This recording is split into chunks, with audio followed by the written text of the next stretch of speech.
So talk through this evolution. How are the goals of Black liberation through the lens of like the LGBT community? How is that evolving over the years? Like in podcast writing, modern activism. How is that evolution happening through your lens?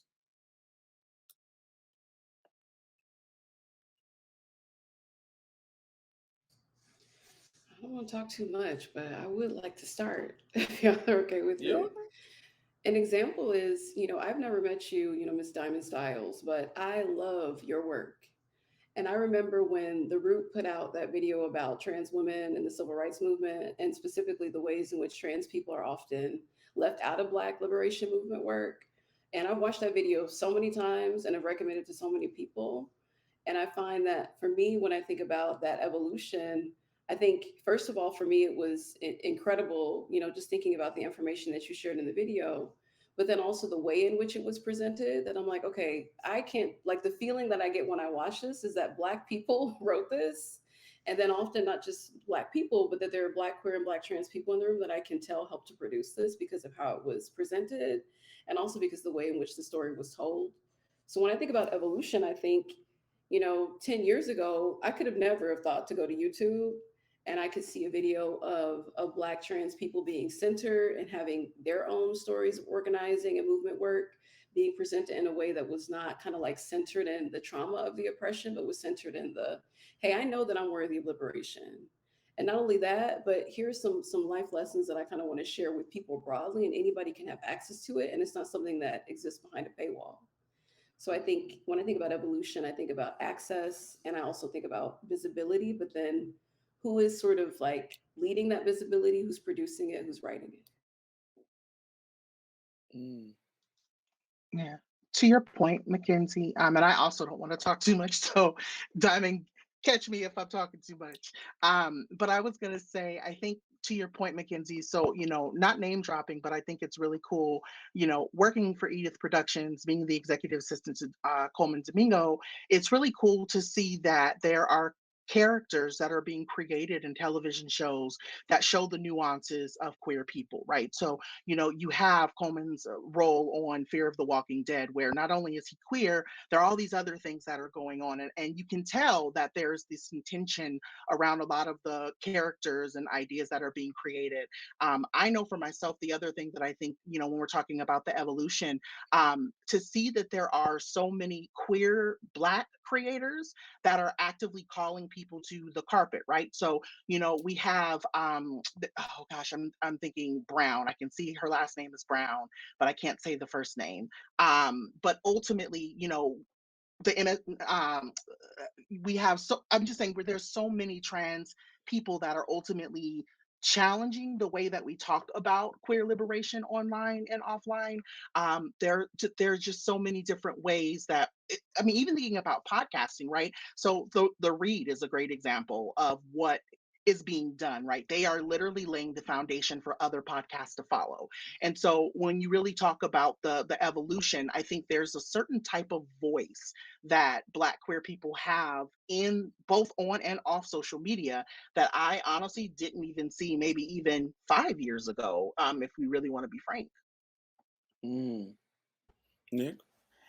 You mentioned visibility, and I would love to see creators do different stories about queer people that don't live in like a New York City or Chicago or LA.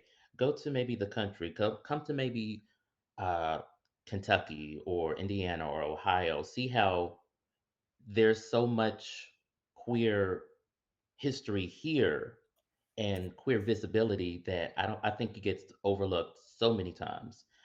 You mentioned the Read, and that what have done, it's so powerful, and it's a basically a lighthouse to other podcasters, other queer Black podcasters, to say you can be your authentic self and still be successful.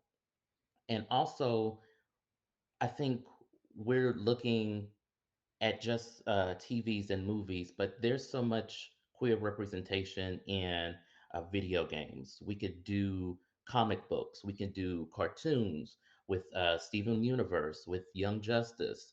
Um, with the X-Men, some of the runs that they've had, there's a lot of more avenues that we can have to show queer liberation, queer visibility, um, black queer visibility, uh, and it's we can just, honestly, we can just rule the world, huh?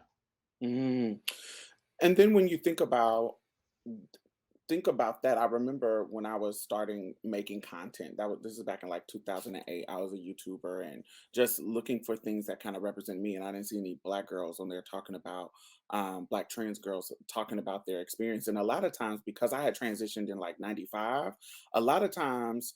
Um, they were talking about their medical transition, like how long you've been on T, how long you've been post operational, and it was all around like the time you've been transitioning. But when I came in the game, I was already 10 years in the game. So I was like, yo, like what can I contribute to this moment? And what it was is my lived experience. And I was making a Bitcoin when it comes to putting my stories out there and growing and then leading into a podcast in 2017. So there is room and a want for people to have stories outside of the ones that we are telling, more nuanced stories, more story. And we were talking about just kind of focusing on trauma earlier, but it's not that we don't want you to tell the reality, but we want you to tell the vast array of type of stories. Like we said, don't just do city, do rural. Don't just do trans women, do trans men. Don't just do it's not just somebody's question was really talking about the hypersexualization of our group, our LGBT group. What about the people who life does not revolve around sexuality? I think recently or just over sexuality. I think recently it was interesting on Euphoria how Rue and Jules, how there was a question of, is Rue asexual? Like there was a question about her identity, and of course she loved drugs, but but a part of her, there was a question of her being asexual, and how, and for me sitting there watching the show, I'm thinking like, oh, how does that play into the relationship of these two individuals trying to find love and be in and get out of this toxic relationship? And so I think it's really important for us to think outside of the box when we think of, especially people who have the power to do this, especially people who have the power to, make the decisions of what kind of stories that we are telling. You have to think outside of the box. Yes, I know it's capitalism makes us have to be what's going to bring the seats, what's going to get the clicks, what's going to get the views. But we have enough. We can't operate from a place of scarcity. We have enough money, we have enough resources to tell multitude of stories. It just does not need to be one. Um, Tell me, how did you get involved in your particular craft? Like, how did you get involved in, the work that you do and your contribution to the world?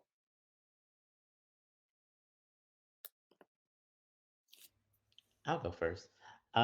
So let's see. I was listening to Fan Bros all these years ago, and I love comic books. I love that geeky space, and they were the only ones that I saw that were doing it from a black perspective. And I looked, and there was nobody that was doing it from a queer black perspective. So I asked a friend of mine, Victor, my co-host. I was like, "You want to do a podcast?" He said, "No, I don't want to." I was like, "Okay." So I asked him maybe a couple of months later, and I was like, "You want to do a podcast?" He's like, "Well, let me think about it." And that that month in 2016, our first episode was a review of Batman versus Superman, and from then on, we've done all of these episodes, and I think while our kind of genre is niche, I think there's such a authenticity of what we talk about from our perspective. Um, I remember because we're both Jim and Holograms fans, the '80s cartoon, and we were talking about the writing on that show. We talked to Christy Marks about how she had different ethnicities, um, and how it affected us, especially me, dealing with my sexuality and coming to terms with it. How it helped me become the person that I am today. So I think we have this, coming from such a niche uh, kind of perspective. We've just grown, and I think that there are more people like us that deserve to have their stories told.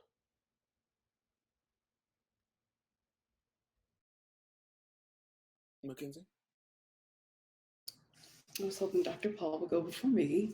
It's I'm going to make mine as concise as possible. So I, come from my extended family are very like um, evangelical, meaning they do not believe in supporting queer people, supporting trans people. And it's very much kind of situation of if you are queer or trans, then you're disowned by the family. So in my early 20s, I was disowned by my family due to that. And I was in a place where I was in college at the time and kind of like, you're in college, you're still a teenager, coming into adulthood, there's a lot for you to really discover and a lot for you to learn. And I decided that I was going to go abroad. So I went I applied for this really prestigious program in France, which is like an education type of apprenticeship. And I went abroad. And while I was there, right just before they had assigned me, they asked me, "Where do you want to go?" And I said, "I want you to send me where the Black kids are." So they did. And they sent me to the banlieues of Lyon, France, which is about 2 hours south of Paris. And when I say banlieues, that's like a French word for like ghetto. So it's like where all the Black and brown immigrant families who don't have money are sent to these communities. And then they construct schools specifically in these communities so they can keep those kids segregated from the other folks that like have privilege. So from the white kids mainly. So I started teaching in the school, and my students, we had a lot of similarities in our stories, but then also a lot of things that were different, because I'm still, even with the experiences that I had at that time as a Black, genderqueer, queer person, we still had a lot of things that were different because I'm still had the privilege of coming from the US, but there were so many things that were a lot alike. And I think me seeing those similarities around systemic anti-Black oppression being a completely different place, and then also having, white French people come up to me and be incredibly disrespectful until they realized that I was from the US and come from like treating you like you're nothing to, oh, wait, now I think I might have some respect for you. And that for me was just like it had such a major impact on me. And so when I came back to the US, I had the dream of being an interpreter translator. So I achieved that. I became a state translator interpreter. And I started working for a program where they were sending interpreters with therapists into the homes of again, like Black and brown immigrant families. And these were the families of very young children that had like developmental delays and difficulties. And again, I found myself in a situation where, I was reading the hell out of a lot of white therapists who were coming into families' homes and being incredibly disrespectful. And also, being written up for it, where they're like, okay, you're being written up because you shouldn't be talking to a therapist like that. I'm like, first of all, I can talk to a therapist that way when they're treating a family disrespectfully and being racist towards the family and classist and all kinds of things. And so when I kept having that experience just in different places, literally globally and then domestically, that's when I told myself, like, I really want to. I'm playing the role right now, being the person who's interpreting and translating, which is a really important role, and it's a really difficult role for those that do that work. Like I like really admire it because I've done it, and I really wanted to do work that would have more of an impact on the systems that put families and children and students and other folks in our community in those kinds of positions. I'm sorry. So for me, that was one of the sort of lightning rods or catalysts for me that really pushed me to do the work that I do now, which is have done doing a lot of organizing work and then also doing a lot of research based work in workplaces that are not equitable and don't treat people in our communities and people outside of our communities who are marginalized, like they should be treated. So that was kind of like my starting point.